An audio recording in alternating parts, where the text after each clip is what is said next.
Hello guys, welcome back to the channel. You know what? Toyota is finally bringing the all-new 9th generation Hilux to India. And this time, it's not just tougher, it's smarter, more premium and even more advanced than before. The new Hilux is expected to launch in India on July 28. And in today's video, we'll cover everything you need to know about this upcoming Toyota Hilux. Starting with the design, the 9th gen Hilux looks much more aggressive and modern than the outgoing version. At the front, you get a larger honeycomb grille, sharper LED headlamps, muscular bumper design, new C-shaped LED DRLs, wider stands for more rugged road presence. On the side, chunkier wheel arches, new alloy wheel design, strong body lines, higher ground clearance look, and at the rear, redesigned LED tail lamps, updated tailgate styling, fresh bumper setup. Overall, this new Hilux looks bolder, more premium and more international.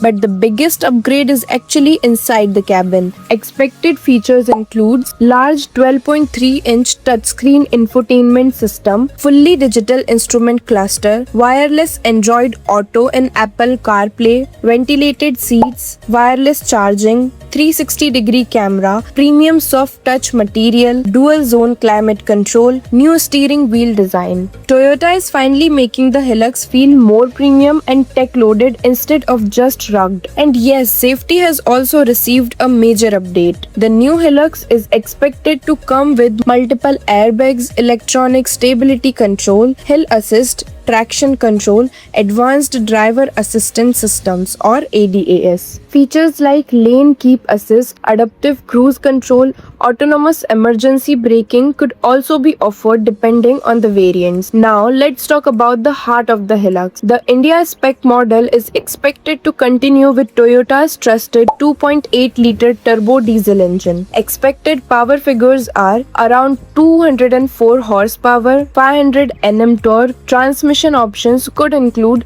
6-speed manual, 6-speed automatic gearbox. And of course, Toyota's legendary 4x4 system will continue. But there's an exciting part. Globally, Toyota has introduced a new 48-volt mild hybrid diesel technology for the Hilux. This system improves fuel efficiency, low-end torque, smoothness, and overall driving refinement. There's a strong possibility that India could also receive this mild hybrid setup later. Now, even though the Hilux is becoming more premium, Toyota hasn't compromised on off-road performance. The new Hilux still uses high ground clearance, 4WD system, off-road drive modes, locking differentials, excellent water wading capability. So whether it's mountains, mud or extreme terrain, the Hilux remains one of the toughest pickup truck in the world. Talking about the pricing, the new Hilux is expected to start around 30 to 38 lakh rupees ex-showroom depending on the variant. That means it will continue competing with Isuzu V-Cross, premium lifestyle SUVs and adventure-focused vehicles in India. So overall, the 9th generation Toyota Hilux looks like a massive upgrade. So what do you think about the new Hilux? Would you choose it over an SUV like Fortuner or Isuzu V-Cross? Comment below and let me know. And if you enjoyed this video, don't forget to like, share and subscribe for more automotive updates. Thanks for watching and see you in the next video.